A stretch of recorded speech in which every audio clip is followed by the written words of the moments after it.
Soy Bravo y esto es Franco y Bravo. El bravo soy yo. El bravo soy yo. El bravo soy yo.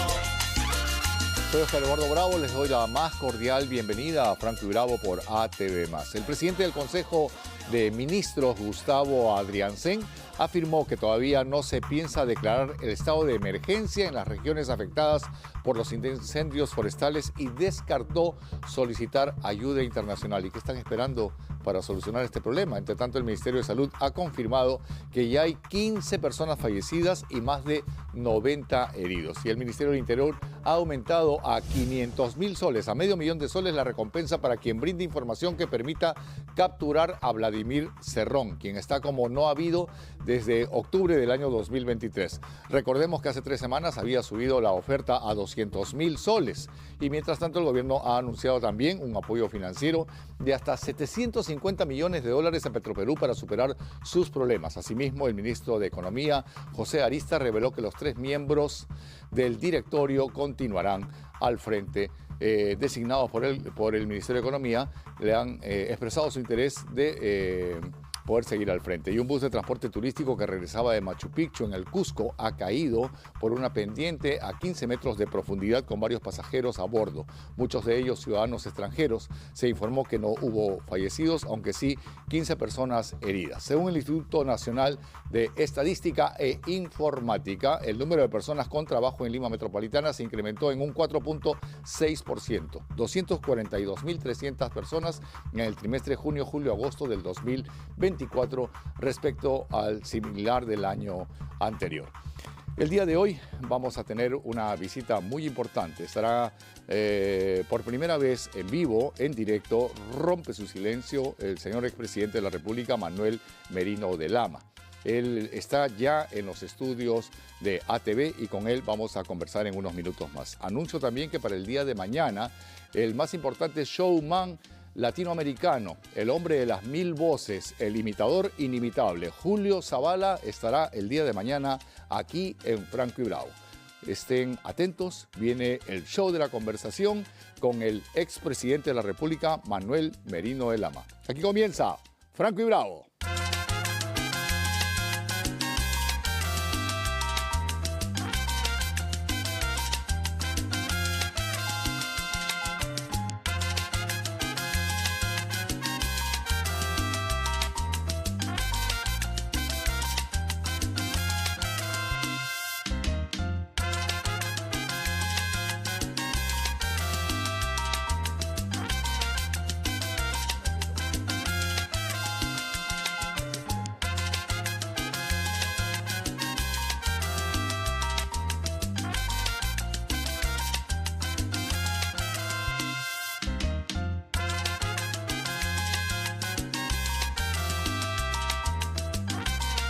Don Manuel Arturo Merino de Lama nació en Tumbes hace 63 años. Es un empresario, agricultor y político peruano. Él fue presidente del Perú por sucesión constitucional, luego de que se vacara al presidente Martín Vizcarra por incapacidad moral permanente debido a presuntos actos de corrupción. Él tuvo un mandato bastante efímero, apenas de 5 días, del 10 al 15 de noviembre del año 2020, y tuvo que dejar el cargo debido a las protestas en su contra, la presión de los medios de comunicación, además de que la represión policial dejó un saldo de 2 jóvenes desaparecidos, los famosos Inti y Brian.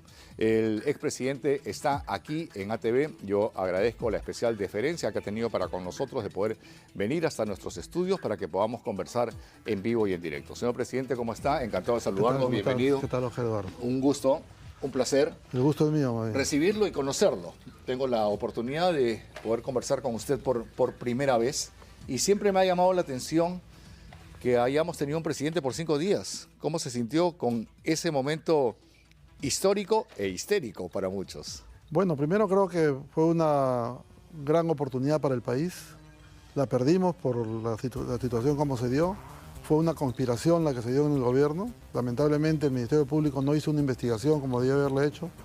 La señora Zoraida Ábalos, que fue la fiscal de la Nación en ese momento, estaba más bien ella en otra nota que no era la de investigar quiénes fueron los que mataron a esos jóvenes o asesinaron a esos jóvenes. Se pretendió hacerme responsabilidad de la muerte de esos 2 jóvenes, cuando los planes operativos nunca los ejecuta, digamos, o los lleva a cabo el presidente de la República. Además que hay que tomar en cuenta que nosotros asumimos la presidencia el día martes 10 y nuestro gabinete asume el día viernes 12, 13, el día viernes 13 asume nuestro gabinete. Prácticamente el gabinete fue a sus oficinas que estaban vacías, porque debemos recordar que había sido declarado un estado de confinamiento total. Los ministerios estaban sin trabajadores, pero todos esos trabajadores estaban trabajando a través de las redes, que fue el ataque sistemático que se dio en esa oportunidad. Y la vacancia presidencial, que yo felicito a esos 105 valientes congresistas que no permitieron que este señor, que estaba llevando una pandemia la más atroz, que nos dio como resultado más de 220.000 muertos, pero lamentablemente nos tenía drogados a todos los peruanos, al mediodía dándonos la noticia cuántos se contagiaban, cuántos se morían. No habían pruebas rápidas, o no habían pruebas moleculares, las pruebas rápidas dieron resultados desastrosos porque daban falsos positivos y falsos negativos.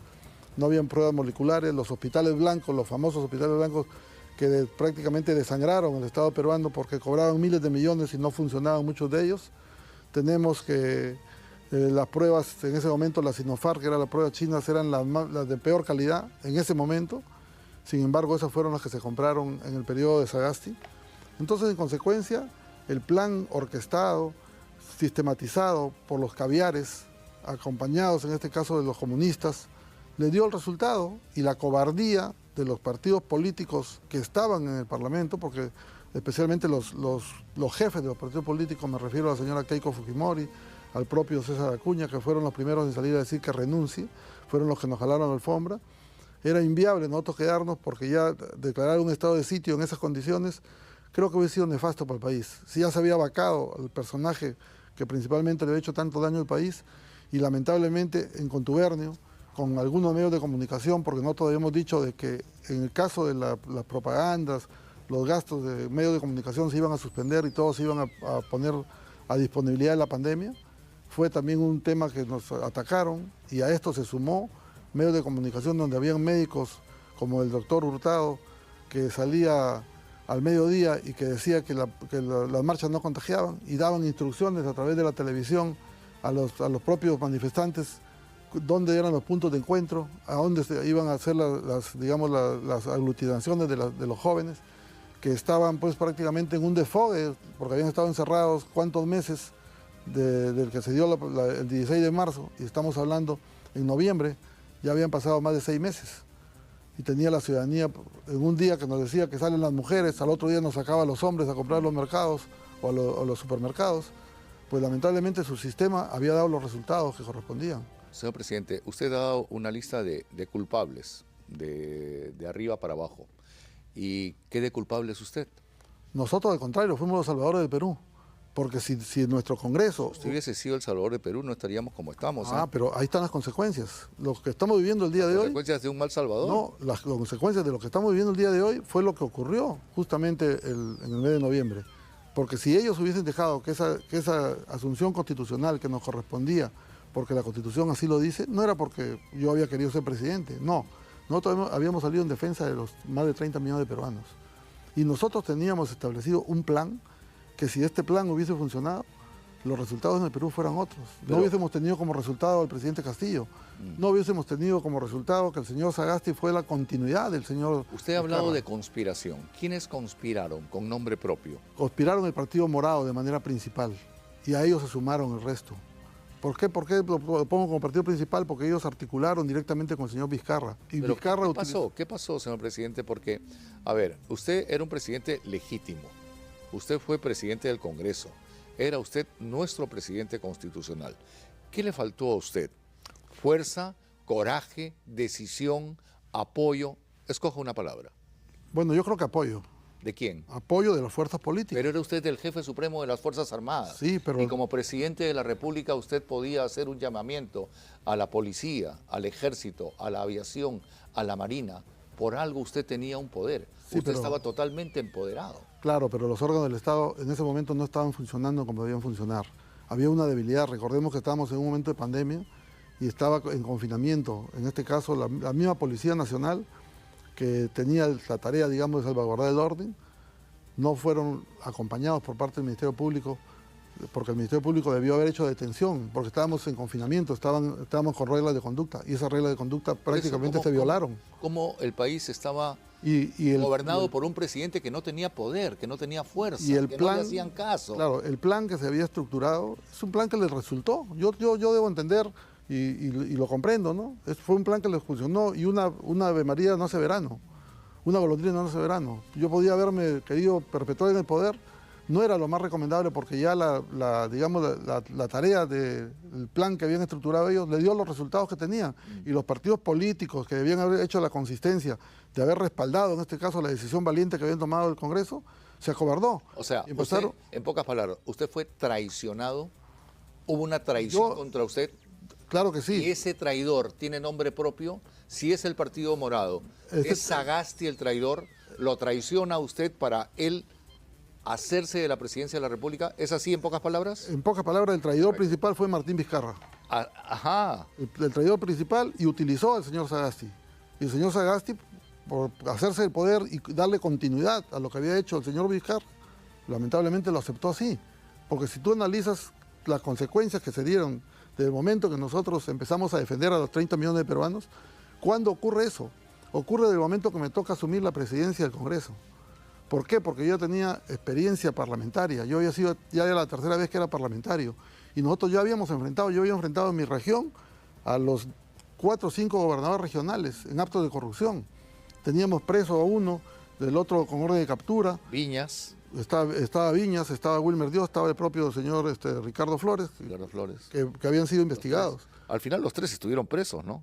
Estuvieron presos los 3. Estuvieron presos los 3. Qué mala suerte la de Tumbes para sus autoridades. Bueno, pero lo principal de esto es que nosotros habíamos enfrentado la corrupción.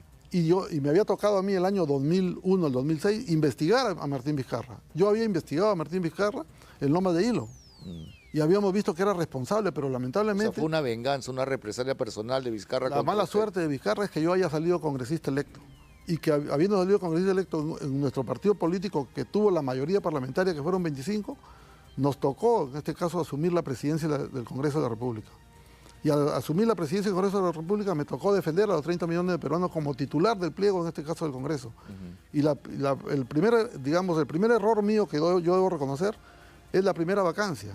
¿Por qué digo primer error? Porque quizás la explicación que yo di, por querer preservar, digamos, algunas situaciones de algunos elementos o de algunos personajes, fue malentendida. Mi propio partido me cuestionó, porque cuando me dijeron a mí que por qué había yo llamado a las Fuerzas Armadas cuando yo nunca lo había llamado, mi respuesta en ese momento fue para dar tranquilidad al país. Y en realidad yo tenía que haber contado cómo habían sido las cosas. ¿Y por qué mintió? Porque para mí me parecía algo insignificante. Algo insignificante, pero que sin embargo... ¿Cómo va a ser insignificante mentir el presidente de la República y decir, sí, llamé a las Fuerzas Armadas cuando no lo llamó? Mira, ahí están las consecuencias. Yo no dije, la respuesta mía fue, me dijeron, ¿por qué usted habló o llamó a las Fuerzas Armadas? Dije, para darle tranquilidad al país, cuando en realidad fue el edecán de la Marina, fue el edecán de la Policía, quien utilizó el teléfono para hacer de conocimiento público porque estaba aterrorizado el Congreso, tú no tienes ni idea. Mi presidencia fue puertas abiertas. Y cuando sucedió la primera vacancia, que fue a raíz del extinto ex Contralor General de la República, el señor Eder Alarcón, que él va a mi oficina en una comisión investigadora porque él era presidente de la Comisión de Fiscalización. Y me dice, me han llegado audios donde comprometen al señor Martín Vizcarra. Y quisiera que los escuche. Le dije, yo no tengo por qué escuchar los audios. Vamos a empezar el pleno. Yo te pido que comenzando el pleno tú pidas la palabra. Yo te voy a dar la palabra y lo ponemos al aire. Porque yo ponerme a escuchar audios por A o B me voy a comprometer en algo que yo no quisiera estar comprometido. Que el Perú entero sepa lo que está pasando. Ahora, en esos días, presidente, hubo muchas marchas. Pero esa fue la primera vacancia.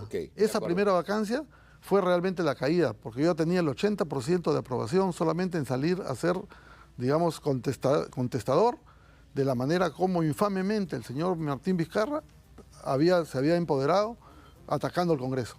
Y a mí me tocó salir en defensa del Congreso. Usted defiende el Congreso, hace que salga el ejército, que salga la policía. No. O sea, ¿quién dio la orden?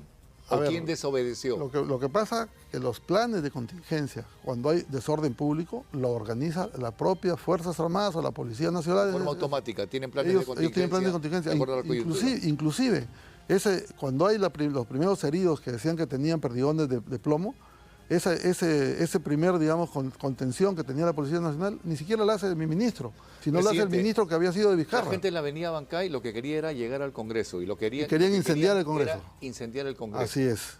Estoy seguro que si usted dejaba que incendien el Congreso, la gente lo alzaba en hombros, porque estaban incendiando un poder corrupto, estaban incendiando a la peor imagen de la política peruana. En Alemania, recuerde usted, cuando el Parlamento alemán es incendiado, cambia la historia.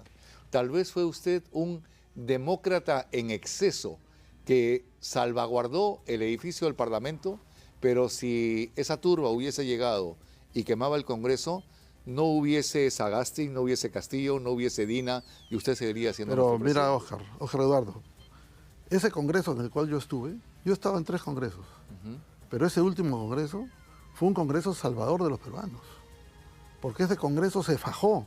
Nosotros la primera sesión descentralizada que hicimos en Trujillo, que fuimos exponiendo nuestra vida, porque la intención de Vizcarra era que como él se había alimentado y se había fortalecido atacando el Congreso, cuando el fujimorismo tenía 72 parlamentarios, él creyó que al hacer una nueva elección, ese Congreso iba a estar al servicio de él.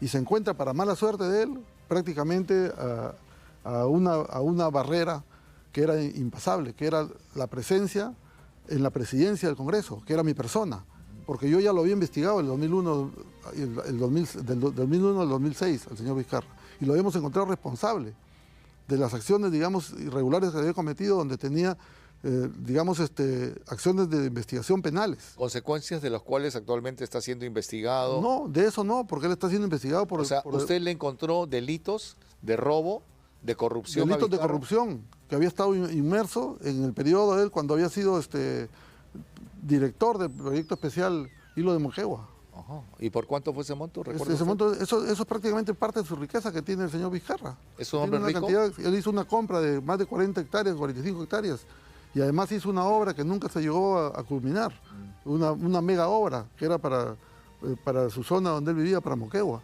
Sin embargo, estos problemas políticos que usted tuvo no fueron bien acompañados por su agrupación política. No. Su propio partido tenía muchos huecos, muchas aristas, muchas variables. No, lo que pasa que hay un tema, Óscar Eduardo, que hay que analizarlo a la magnitud de lo que realmente los peruanos debemos saber. El caviarismo ha penetrado no solamente el Estado para poder vivir del Estado, ha penetrado los partidos políticos. Mira, el partido nuestro está penetrado todavía y ha estado penetrado al más alto nivel. Porque hemos tenido nosotros un personaje que fue 2 veces secretario general nacional, que fue prácticamente 4 años secretario general nacional, que fue 8 años presidente del partido, ¿y dónde está ahora? Y que fue gobernador de Cajamarca. Está en el Partido Morado. O sea, fue un infiltrado del partido. Era un topo, era un espía, pero fue nuestro era un traidor. Pero fue nuestro máximo representante, el señor Mesías Guevara. Mesías Guevara. Fue nuestro máximo representante. Igual, el señor Johnny Lescano, que también está deambulando ahorita porque no tiene partido, fue secretario general nacional, le dimos la oportunidad que sea secretario general sin tener las condiciones, porque él era nuevo en el partido, lo dejaron que participe, no reunía los requisitos, fue secretario general nacional y fue candidato presidencial. Y al día siguiente que llegó, se fue con uno de los que abandonó el partido, que fue con Rita Ceballos. O sea, los partidos han sido penetrados, tenemos que reconocer eso. Así como el Estado está penetrado de caviares que solamente lo que quieren es chuparle la sangre al Estado, lo tenemos los partidos políticos. Todos los partidos políticos se quejan de los caviares, ¿ok? Ahora les dicen caviares, antes les decían comunistas, rojos. Lo que pasa es que les gusta vivir como ricos y aparentan defender a los pobres. Así es. Eso es lo que hay que reconocer. Esa es la definición política del caviar.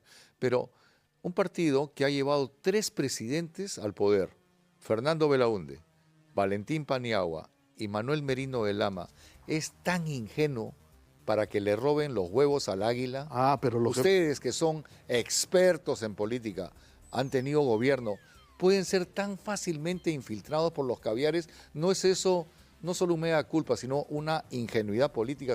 Paradójicamente tenemos que reconocer que en ese momento quien presidía Acción Popular era un infiltrado, que era el señor Mesías Guevara. Y los primeros petardos que recibí yo desde cuando asumí la presidencia del Congreso fue de ellos. Ellos habiendo estado conmigo un periodo parlamentario, el señor Mesías Guevara, el señor Lescano habiendo estado 2 periodos parlamentarios, habiéndonos sentado juntos. Sin embargo, fueron los principales depredadores de la presidencia de Manuel Merino de Lama en el Congreso de la República. ¿Qué decían ellos? Lo mismo que decía Vizcarra, que queremos gente nueva. Y la gente nueva, ¿por qué va a ser Merino, que ha sido ya 2 veces parlamentario? ¿Por qué va a ser presidente del Congreso? Pongamos uno nuevo. O sea, ¿qué querían? ¿Novatos para que nadie defienda a los 30 millones de peruanos? Fue muy sui generis, ¿eh? Que un presidente dure solamente 5 días pero mira, en la historia contemporánea. Mira qué tal organización, qué tal no, y qué tal debilidad del mismo Estado. Bueno. Inteligencia, bueno, debilidad política de ustedes. Y usted mismo como gobierno, usted como jefe supremo de las Fuerzas Armadas, tenía toda la información de inteligencia. Es que una cosa... Por eso, con todo respeto, ¿le robaron los huevos al águila? No. Mira, Jorge Eduardo, una cosa es con guitarra y otra cosa es con cajón. No sé. ¿Por qué te digo esto? Porque los 5 escasos días, primero que había todo un plan sistematizado de ellos, que decían que nosotros estábamos, digamos, confinando para poder sacar a Vizcarra. Que todo se da a raíz de la primera vacancia. Porque nosotros, si no hubiese ocurrido lo de la primera vacancia, que prácticamente por las decisiones propias de los partidos políticos de ese momento, dijimos esa vacancia que no debe prosperar.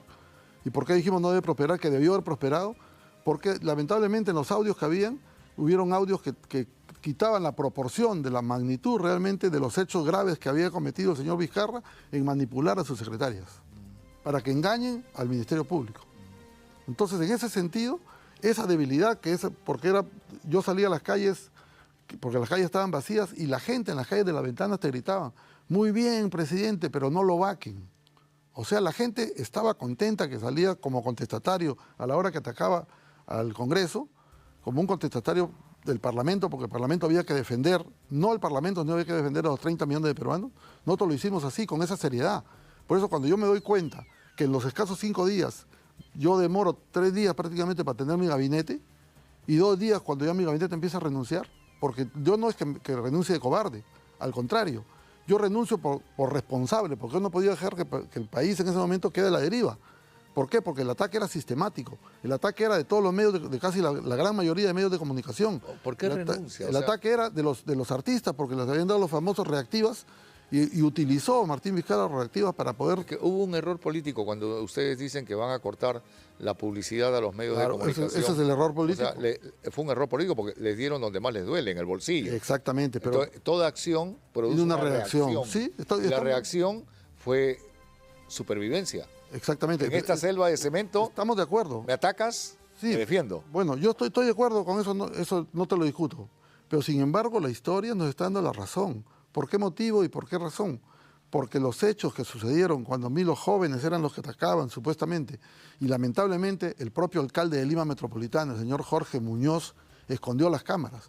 Porque si en ese momento se descubre que los jóvenes habían sido asesinados, que no habían sido asesinados por la policía, sino por personas, digamos, o operadores propiamente de estos personajes nefastos de la política peruana, el resultado hubiese sido otro, porque nosotros en una semana más descubríamos que se habían vacunado 1.200 personas, y que esas 1.200 personas, ¿quiénes eran? ¿Qué habían? ¿Ministros, habían congresistas, habían altos funcionarios?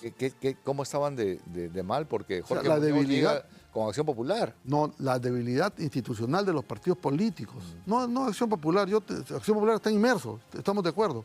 Pero es la debilidad institucional. Fue Acción Popular.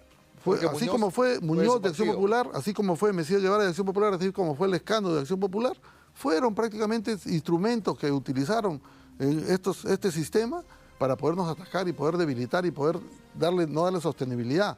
Y además de eso, que los escasos 5 días cometí yo el error de no recibir el bastón del mando de las Fuerzas Armadas. Que era un está el detalle, no me había percatado de ello. Que era un tema que... ¿No recibe usted ni el bastón ni el broche? No, pues yo no recibo, porque era de hacer una ceremonia, y esa ceremonia no se llegó a hacer. El broche sí me lo pusieron. Pues, ahí está. Entonces, ¿y cuál fue el tema? Porque todo el mundo atacaba, estamos en pandemia y queda a la deriva del país. Y nosotros nos dedicamos a escoger un gabinete que de repente podrían decirme no era el apropiado porque habían personas de mayor edad. Sí, pero lo que necesitaba en ese momento era salvar al país de la pandemia, salvar al país de la crisis económica, y las medidas que nosotros íbamos a dar eran en gran parte la solución. ¿Quién era el presidente del Comando Conjunto de las Fuerzas Armadas en ese entonces? En ese momento era este señor... ¿Cueto era? No, ya había no, salido. no, ya había salido. Montoya también. No, estaba tampoco Montoya. Era de aquí Ahora nos vamos a acordar. Y Sí. pero bueno, le dieron un golpe de Estado. Fue un golpe de Estado. Un golpe de Estado. Y nosotros pusimos un pie al costado porque era lo más recomendable. Pero, Pero hubo la cobardía del Parlamento. ¿Y dónde? qué bien que tome la palabra cobardía, porque con todo respeto, decían que el cobarde fue usted. Por lo mismo, señor presidente, que usted recién da la cara, recién nos está contando estos pormenores. Lo que pasa, Oscar Eduardo, que hay todo un plan orquestado. Yo te agradezco que me hayas dado la oportunidad de estar aquí en tu set para poder contar nuestra verdad. Que cuando yo hice este libro lo hago casi artesanal. Y lo hago porque yo empecé a notar que, por ejemplo, el señor Sagasti empezaba a pedirle cuentas a los ministros de Vizcarra y no a los ministros de Merino. Así habían estado 4 o 5 días, habían sido ministros y él tenía que pedirle a quienes ellos habían sucedido. Del pliego. Y cuando yo hago y reclamo, recién empiezan a llamarlo ya en segundo plano a los ministros que fueron de Merino. Entonces hago el libro para yo contar la historia de las cosas que habían sucedido, de los eventos que habían sido dados en el ¿Ahí están los Congreso. detalles? Aquí hay varios detalles y que quizás no fueron tan amplios porque yo ya estaba en una investigación porque a mí se me pretendía ser responsable de los 2 muertos, como bien te has dicho. ¿No es usted el responsable? No tenían ni una absoluta Pero es usted el responsabilidad. responsable político. Sí, pero el responsable político es el ministro, no el presidente de la República. Porque si no, imagínate el caos que se originaría en un país ¿Y lo como están en el enjuiciando caso. por ello? No. No, mi proceso ya terminó, pero imagínate que si fuera el caso como para que veas cómo funcionan los caviares. Con Merino, el responsable Merino, el asesino, con 2 muertos. Y con Vizcarra, cuando va a la discoteca Restobar, ¿cuántos muertos hubieron? ¿Cuántos jóvenes murieron? Y nunca hubo ninguna sonada contra él. Cuando el señor Sagasti hace desobediencia a la ley de promoción agraria y mueren 8 personas y luego mueren en el N otras personas más, tampoco no hubo responsabilidad de Sagasti. Claro, con usted 2 muertos, Vizcarra reconoce que en su mandato murieron 80.000, hay 80.000 muertos. Hubo más muertos en su gobierno que con Abimael Guzmán. Así es. Muchísimos así es. más Y muertos ojo, con que la Vizcarra. responsabilidad de Vizcarra no son los 80.000, sino los 240.000. Claro, por eso yo le dije eso Porque el otro llevó día a mal la Vizcarra, pandemia. pero él dice que no, míos son solo 80.000. Los Ya, otros muertos y son además un tema, de otros gobiernos. Pero un tema que yo lo conversé con Vizcarra y es bueno que lo digamos, en un Consejo de Estado, que yo le dije que había la posibilidad, que habían en el Perú 3 laboratorios de alta tecnología alemanes que podían procesar hasta era 1.000.000, hasta 14.000 pruebas diarias. ¿y qué le dijo? Hasta 14.000 pruebas diarias. 14.000 pruebas aceptó? diarias. Teníamos uno en Tumbes, teníamos uno en Trujillo, teníamos uno en ¿Qué Arequipa. le dijo? Y dijo que ese era el negocio que querían los empresarios y que él no podía someterse a los empresarios. Y sin embargo, en el caso de Tumbes, al empresario de Tumbes le hicieron que haga todas las reformas, habías y por haber, y nunca llegaron a dejar que ese laboratorio funcione para hacer los descartes y las contingencias de la pandemia desde Piura, desde Cajamarca y Tumbes, hasta Lambayeque. No dejaron que funcione. ¿Y cuál fue el problema de la pandemia? El problema de la pandemia, los que viajábamos y exponíamos nuestra vida, porque yo sí viajaba. Yo viajé a Tumbes, viajé a Piura, hicimos un pleno en La Libertad. Y cuando hicimos el pleno en La Libertad nos empezamos a dar cuenta que habían temas que no se contaban, que el Perú no lo sabía.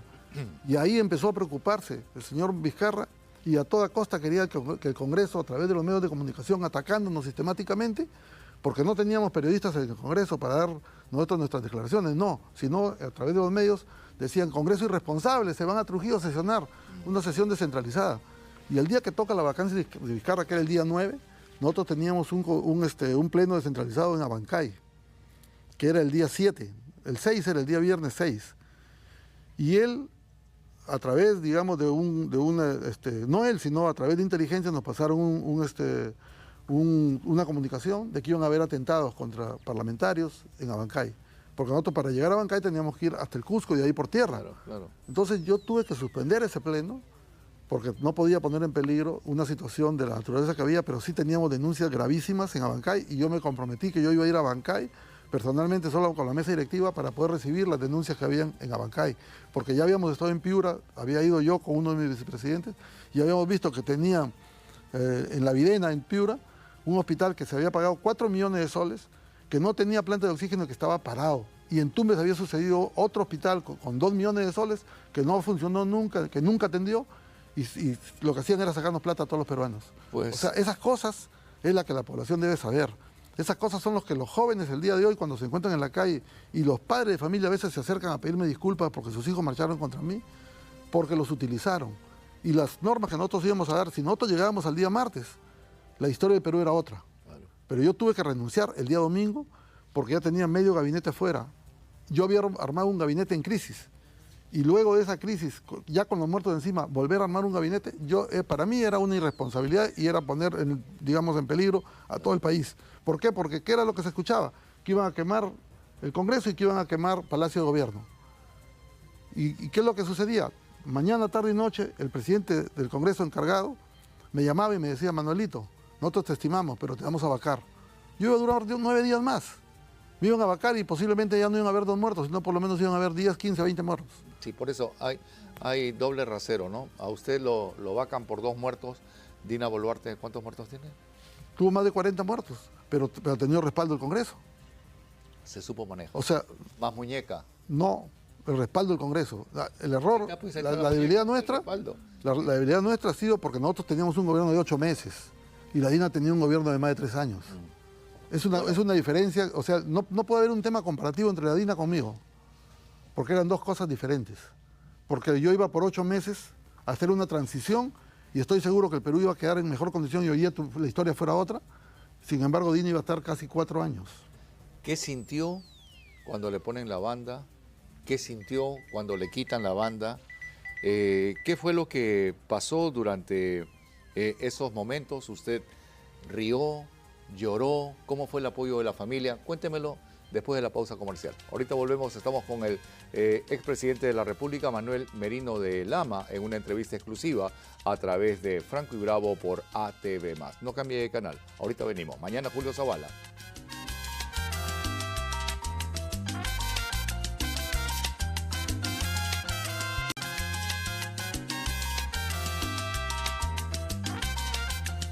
Soy Oscar Eduardo Bravo, está usted en Franco y Bravo por ATV+. Conversamos con el expresidente de la República, Manuel Merino de Lama, de las filas de Acción Popular. Fuera del nacimiento de sus hijos, ¿el momento que usted recibe la banda presidencial fue el momento más feliz de su vida? Bueno, en realidad yo he recibido felicidades en mi vida en las 3 oportunidades que mi pueblo me dio la facilidad de haber llegado a ser parlamentario. Y las 3 oportunidades yo he trabajado no solamente por mi región a la que yo salí elegido, sino por todo el país. Pero también es cierto que la aspiración más grande de un político es llegar a ser presidente de la República. Y a mí me tocó, por mandato constitucional, ser presidente de la República. Pero yo, quizás en ese momento, no sentí una alegría de llegar a tener... ¿Qué sintió una vez que tuvo la banda presidencial? Una gran responsabilidad, porque el país ya estaba movido. El país se empieza a movilizar desde la primera vacancia y desde la segunda vacancia, desde que se presentó la segunda vacancia. Las movilizaciones fueron desde los 9 días que estuvo, los 5 días que estuvo, porque el mandato de una vacancia presidencial es o el último, el 5.º día al 9.º día. La primera vacancia la hicimos al 5.º día de haberse presentado y la última la hicimos al 8.º día o al 9.º día, al 8.º día. Y él nos pedía que la retraigamos al 5.º día. Nosotros dijimos, no, tenemos que dejarla al 9.º día. Al 9.º día la hicimos. O sea, a los 9 días para que él pueda ir a defenderse. Sí. Y un tema muy importante que creo que tenemos que decirlo es que la cantidad de votos que se sacó con Vizcarra no se sacaron ni siquiera en este Congreso con Castillo. Nosotros sacamos 105 votos, 105, pues. Sin que vote el presidente del Congreso. O sea, hubo una respuesta contundente de los congresistas. Pero también es cierto, y por eso yo digo una cobardía de sus líderes principales, porque el Congreso se arrodilló y por primera vez en la historia las minorías gobiernan a las mayorías. Ahora, quien asumió la presidencia tenía 7 parlamentarios. Quien asumió la primera vicepresidencia tenía 6 parlamentarios. O sea, bancadas pequeñísimas dominaron el Congreso. Ahora, usted habla de estrategia caviar, que los caviares hicieron el golpe de Estado, se pusieron de acuerdo. ¿Y qué otros entretelones más hay? Porque asume Sagasti. Pero acordémonos que antes de que asuma Sagasti, el plan que tenían estructurado ellos, y lo dijo el Partido Morado en un pronunciamiento público que hizo, que retorne Vizcarra nuevamente a la presidencia de la República. Y para que retorne Vizcarra a la presidencia de la República, pusieron como candidata a la presidencia del Congreso, que iba a ser presidente de la República, a Rocío Silva Santisteban, que luego es traicionada por el mismo Sagasti. por el mismo Sagasti. Claro. Ya, y luego Sagasti tiene un paso efímero por la presidencia y es Pedro Castillo el elegido. Pero ahí también hay arreglos, porque, Claro. por ejemplo, cambia la disposición para que el secretario del presidente de la República le bajan los requisitos y ahí calza Bruno Pacheco, al que le encuentran los $20.000 y que propicia es el inicio del fin de la caída de Castillo. Pero lo que pasa es que O sea, todo estaba arreglado, todo estaba conversado. hay un tema, Óscar Eduardo, que creo que el país debe saber. ¿Cuál? Los últimos expresidentes están en proceso de investigación por actos de corrupción. Ujú. Si nosotros vamos solamente a un tema, a los negocios que se hicieron con las empresas chinas, tienes una respuesta a eso que acabas de comentar tú. Las empresas chinas más o menos se han licitado 100 obras por casi 10.000 millones. Sí. Y en esas 100 obras, el gobierno del señor Vizcarra licitó 64 obras, si no me equivoco. 64 obras por un monto de casi 4.000 millones, más de 4.000 millones. El gobierno de Sagasti licitó 13 obras por un monto de casi 2.000 millones. ¿Hay Y el corrupción en ambos? Y el gobierno de Castillo licitó 17 obras por un monto de igual casi de 2.000 millones. Está dando a entender que el gobierno chino, porque son empresas del gobierno chino, Pero recordemos metió la mano en la política peruana. Pero recordemos que solamente en 3 investigaciones que se hicieron se devolvió primero 750.000 soles y luego 300.000 soles, creo. Sí. Solamente en 3 investigaciones que se hicieron contra el señor Vizcarra. Y luego había un silencio absoluto, porque si se hubiese hecho una investigación de esas 100 obras que se licitaron, que por lo menos hay votadas en el país, que no han sido culminadas, calculo yo 4.000 millones de las empresas chinas, si se hubiese hecho la investigación y que se permitió con normas expresas, como tener un banco chino que solamente era para dar cartas fianzas aquí en el Perú, es parte de la corrupción que ha habido. O sea, inteligentemente el señor Vizcarra, cuando vio que había problemas con Odebrecht, hizo el viaje a la China con PPK, negoció con ellos y apenas asumió la presidencia, ¡pum!, fueron todas las negociaciones. Interesante y grave lo que usted dice, porque en todo caso las empresas chinas no son empresas privadas, No, son empresas del Estado sí, chino. del Estado chino. Ese es un Estado comunista que tiene una economía muy sui generis, pero tienen un sistema medio mixto, porque son empresarios chinos que las ayudas y las cooperaciones que hacen, ellos piden como preferencia que se lo den a sus mismos. por eso, entonces acá ha habido injerencia en la política peruana del gobierno chino. Directamente, han metido la mano en la política peruana, con plata, con dinero, con billete. Esas investigaciones, si el Ministerio Público, el Poder Judicial, en lugar de estar enfrentados con el Ministro del Interior, hicieran las investigaciones como corresponde, porque investigación que tarda, justicia que tarda no es justicia. La justicia. La justicia tiene que hacerse inmediatamente y tiene que procesarse para que la gente sepa lo que pasó y para que no estemos 8, 10, 12, 15 años, muchos de ellos archivados porque se vencieron los plazos, porque se congelaron y al final todos quieren salir libres. Señor presidente, ¿tiene usted algún proceso pendiente? No tengo ninguno. ¿Tiene alguna denuncia? Las 2 investigaciones que se hicieron contra mi persona, echándome la culpa de los personajes de estos jóvenes que murieron, terminaron archivadas en el Congreso. O sea, usted va a ser el ave raris de los presidentes. Bueno, Va a ser de los presidentes actuales el único que no va a estar preso. posiblemente. Gracias a Dios. Gracias a Dios, posiblemente. Y lo que sí tenemos que decir nosotros, que aquí hay temas trascendentes, importantes, y que lamentablemente el gobierno de la señora Dina Boluarte no los está viendo. ¿Cómo calificaría usted de este gobierno? Bueno, es un gobierno que ni siquiera podría decir que está en neutro, sino que no sabemos a quién obedece. Si tú ves estos cambios que se están dando de ministros, y son ministros de repente allegados a los que lo están apoyando, pero como no quieren ellos dar notoriedad de que es gente de ellos, ponen gente de segundo o tercer nivel, y no ponen gente de primer nivel. Ahora, es lo que necesitaríamos para sacar adelante el Perú. Usted ha sido presidente de la República, tendría una visión de cómo solucionar un problema tan álgido. Después del terrorismo, el problema de la seguridad ciudadana es lo que más nos agobia ahora. Así es, se necesita mano dura. ¿Sí? ¿De qué forma? Se necesita mano dura, primero que las decisiones que tengan que tomarse tengan que aplicársele a toda la ley. Pero aquí no, cuando hay preferencias, a uno sí, a otro no. Por ejemplo, yo acabo de ver 2 situaciones que las podemos comentar. Un joven de 17 años que roba un teléfono a una niña de 16 años, la agarran infragante y está 15 años preso, sentenciado. Y tienes toda esta gente que ha desfalcado el país y nunca están sentenciados. Siguen en investigación tras investigación y seguimos en los procesos sin empezar una investigación que debería culminar sancionando a esos personajes. Pues lamentablemente en esa condición el Perú no avanza. Y la gente que quiere ser autoridad, que hoy día vemos más de 30 parlamentarios, no es porque quieran salvar al Perú, sino que porque ven que él hace lo que le da la gana, coge lo que no es de él y no le pasa nada, entonces yo también quiero entrar a eso. ¿Tú sintió responsabilidad, una gran responsabilidad cuando le dieron la banda presidencial? ¿Y qué sintió cuando se la quitaron? No me la quitaron, yo mismo renuncié. Ok. Pero sin embargo, al entregarla, al desprenderse... Nostalgia y pena porque quien perdía no era yo, sino el Perú. No perdía yo, perdía el Perú. Porque lo que nosotros íbamos a hacer, creo que las condiciones fueron otras. Nosotros íbamos a dar un bono de los 30 millones de peruanos de 1.000 soles. Nosotros íbamos a dar la gratificación, la íbamos a aumentar de 300 soles a 500 soles. Dimos el FONCOR, que era para fortalecer los gobiernos regionales, que hasta ahora está en aplicación ya, que es el 2% de IGB para los 25 gobiernos regionales. Pero todo está lindo, pero nada de eso y dimos, lamentablemente, con mucha pena tengo que decirlo, los ahorros de los trabajadores, que fueron las AFP, a más de 4 millones de peruanos porque tenían que salvarle la vida a sus padres, a sus hermanos, a sus amigos, porque el Estado no estaba respondiendo como tenía que responder. ¿Por qué? Porque en un país como el Perú, estábamos recibiendo ayuda de oxígeno de Ecuador. Que no quiero menospreciar a Ecuador con eso, sino siendo un país tan pequeño, tenía mejores condiciones. Es como que nos ayude Bolivia. Así es, y encima habíamos comprado una vacuna que era en ese momento no era la mejor vacuna. Nosotros teníamos una donación desde el Congreso por 3 millones de vacunas, donde era 1 millón de Pfizer, 1 millón de Moderna y 1 millón de Johnson & Johnson.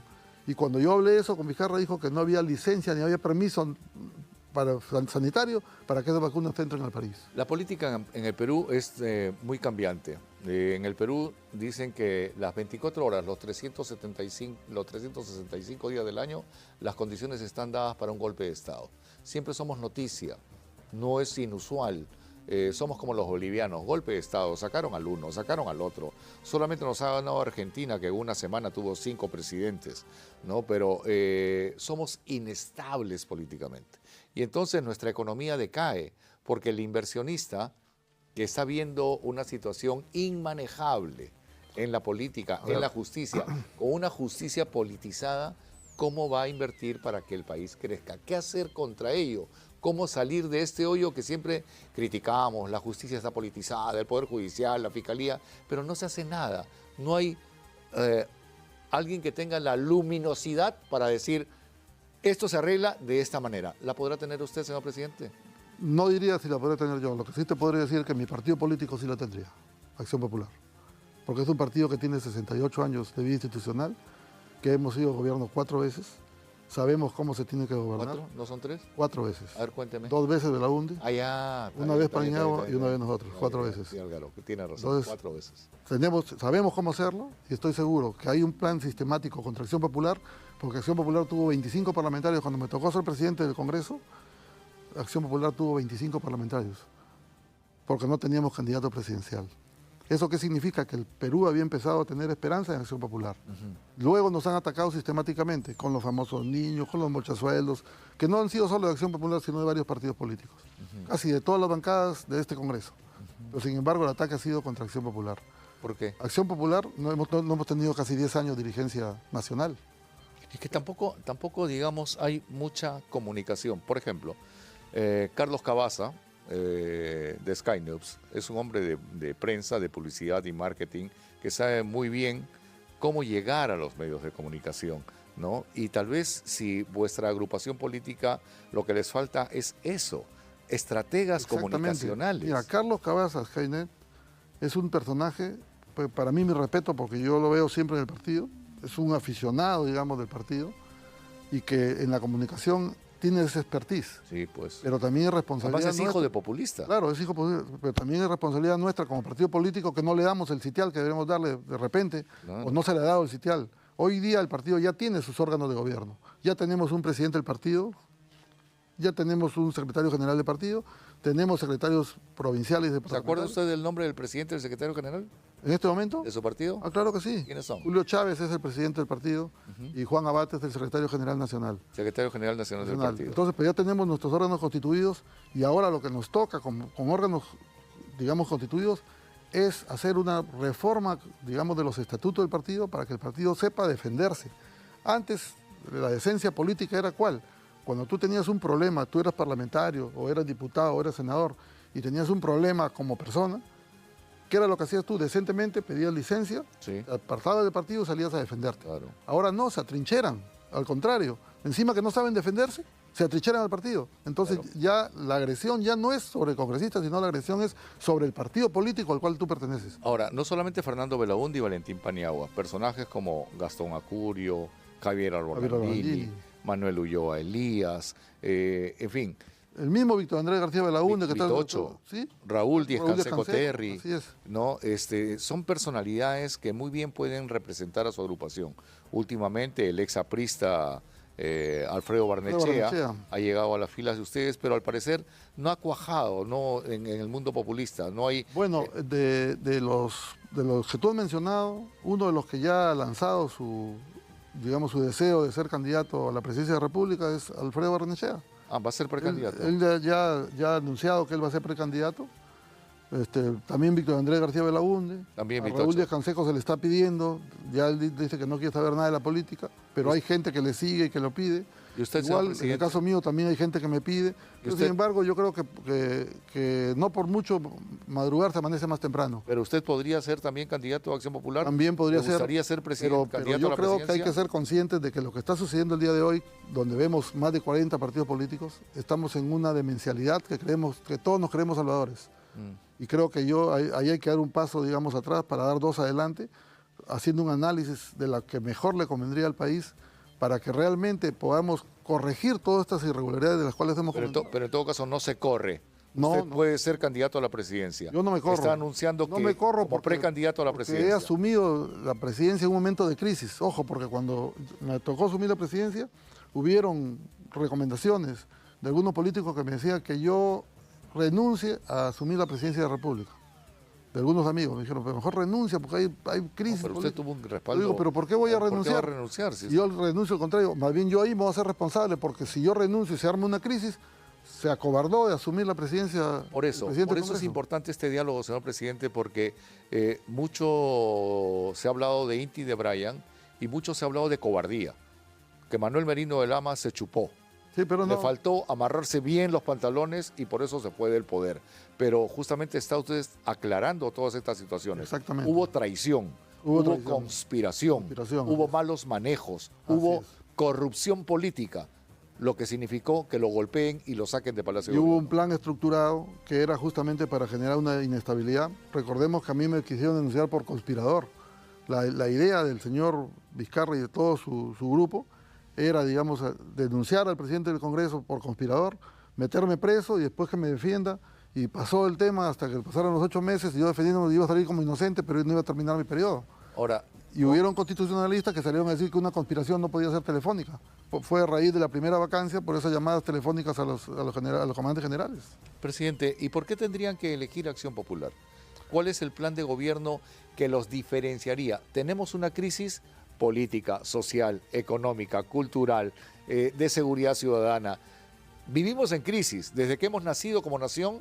Cuando Vargas Llosa dice cuándo se jodió el Perú, fue cuando nació el Perú, tal vez con la llegada de los españoles. En ese momento hay un quiebre, pero con tantos problemas, ¿cuál es la solución? ¿Por qué Acción Popular tiene que ser la alternativa de cambio? Un partido que ya ha sido gobierno durante cuatro mandatos. 4 mandatos. 4 mandatos, ¿no? Y ahora, ¿por qué los tendrían que elegir? ¿Cuál es el diferencial? ¿Qué de diferente ofrecen? ¿Cómo solucionan los problemas del país? Bueno, primero que tenemos experiencia de mandatos presidenciales, primero. Segundo, que es un partido que ha conocido el Perú profundo. Sabemos los problemas que ocurren, digamos, en Puno, como los problemas que ocurren en Tumbes, como los problemas que ocurren en Tacna, que son muchas veces diferentes, pero que tienen que tener una misma solución. Y que esa capacidad sí la tiene Acción Popular. Porque si tú vas a la punta de un cerro, el cerro más lejano, encuentras un populista que te está contando el problema que tiene. Entonces tú tienes que recoger el problema de ellos y convertirlo en una oportunidad para ellos. Y Acción Popular sí tiene esa condición, que creo que es la que el día de hoy necesita el Perú. El Perú no puede ir a jugarse una suerte, digamos, de una rifa o una suerte de sacarte, digamos, un apagón cuando encuentran pues una gama de candidatos que todos se creen salvadores y todos de una u otra manera devienen de algún movimiento que ha sido, digamos, un proyecto personal y no un proyecto nacional. Acción Popular tiene una ideología que es nacional, que conoce perfectamente la verdad de la realidad del Perú profundo, y creo que es lo que necesitamos el día de hoy, es alguien que conozca el Perú profundo y que tenga las agallas de poderle poner un paralé y poder descaviarizar al país. El país hay que descaviarizarlo. Si no lo descaviarizamos, lamentablemente estamos minados por estos personajes que le han hecho tanto daño al país y que son los que el día de hoy tienen el país como está. ¿No será que están haciendo crecer el monstruo de los caviares, y no son tan bravos como los pintan? No, lo que pasa es que ahora se han dividido. Pero siempre han estado divididos, no, pues, pro chino, pro albano, pro soviético, pro Cuba. Es que en esta corrupción, como a nadie lo sentencian, hay muchos dineros sueltos. ¿Usted cree que solamente el señor Martín Vizcarra con Perú Primero es él solo como candidato? Ya, pero sí, tiene varios candidatos. Siempre hablan de los caviares, o sea, definamos qué personas, quiénes son en concreto. Bueno, son prácticamente personas intelectuales que lo que han aprendido es a vivir del Estado, pero no a servir al Estado. Y esos personajes solamente piensan en ellos y no piensan en el Perú. Entonces a ellos tenemos que... ¿Esos tienen nombre propio? A ver, empecemos con la lista. No se chupe, presidente. No, yo no me chupo, pero yo estoy diciendo, el partido, digamos, de Perú Primero, que lo maneja Vizcarra. Lleno de hay que ver quiénes son los que están ahí. El propio Partido Morado, hay que ver quiénes son los que están ahí. No necesitamos empezar a dar nombres porque quizás nos vamos a quedar cortos dando nombres. Y así sucesivamente empezamos a recorrer quiénes son sus allegados, que creo que por no, digamos, herirse sensibilidades, no vamos a empezar a decir, pero veamos de dónde aparece esa cabeza, con quién estuvo, dónde estuvo. Estuvieron con Vizcarra, estuvieron con Sagasti. Acuérdate que cuando Sagasti asume, una dama de doncellas periodistas fueron a entrevistarlo a Palacio de una manera muy delicada y era la panacea y los recibió como héroes a los familiares de Inti y de Brian. Sí. La izquierda tiene pues sus memorias. Acuérdese que llegaron con Fujimori al poder. Así es. El primer gobierno de Fujimori se gana con la izquierda. Este tema de Fujimori también es un tema que los que hemos afrontado, digamos, democráticamente y políticamente y conocemos de Perú profundo, tenemos nuestras críticas, que yo lo he dicho en su oportunidad. Hoy día recién ha muerto, no es momento de críticas, sino es momento de condolencias, porque ha muerto un ser humano. Sí. Pero ya vendrá el momento de críticas, de las cosas feas, de las cosas malas, de las cosas terribles que sucedieron en su gobierno. Pero tampoco nos dejemos sorprender de los acontecimientos que ahora vienen a pedir perdón y todos vienen a ponerse de rodillas. Las hipocresías hay que dejarlas de lado. En un momento de crisis como está el Perú, donde el crimen organizado nos está avasallando, yo creo que hay que ser conscientes. Al Perú no podemos dejarlo así, que se vaya a la deriva, cuando tenemos una moneda potente, no porque haya habido un buen gobierno de manejo, sino porque tenemos un Perú que tiene la minería y los minerales han subido los precios. La señora Dina está en automático y lamentable, nos estamos dejando de lado al minero informal. Hay que formalizar al minero. Estamos dejando de lado la agricultura tradicional. Hay que formalizar al minero. Qué importante eso. ¿Cuánto se nos va de dinero? Así es. A Brasil, se va a Brasil, Bolivia, se va a Bolivia. ¿No es cierto? Y estamos perdiendo divisas cuando necesitamos más dinero. Y el BCR no quiere intervenir. Entonces, no hay soluciones cuando eso es fácilmente solucionable. Señor presidente, yo le agradezco que haya venido a conversar con nosotros. En realidad, esto es importante, que nuestros políticos puedan conversar a través de los periodistas con el pueblo, que la gente pueda saber detalles, que se digan las cosas como son, que no se hable bajito, que se hable tal cual. Como yo al final pregunto lo que quiere saber el hombre de la calle, el hombre y la mujer, el hombre común y corriente. No hay que ser cultileído, no hay que ser muy bien hablado ni meter mucho floro. En este momento donde hay un descontento generalizado por el propio comportamiento que tienen los políticos, creo que con mayor razón tenemos que hacer este tipo de entrevistas para que la ciudadanía que nos esté escuchando haga un análisis, especialmente los jóvenes. Estamos exportando cualidades, digamos, de desarrollo de los jóvenes. ¿Cuánto esfuerzo hemos hecho nosotros como padres de familia para darle una profesión, para darle una maestría a nuestros hijos? Claro. ¿Y dónde están? Están fuera, porque no tienen oportunidad, porque tienes que estar ligado a un partido político, a un movimiento para que tengas una oportunidad de trabajo.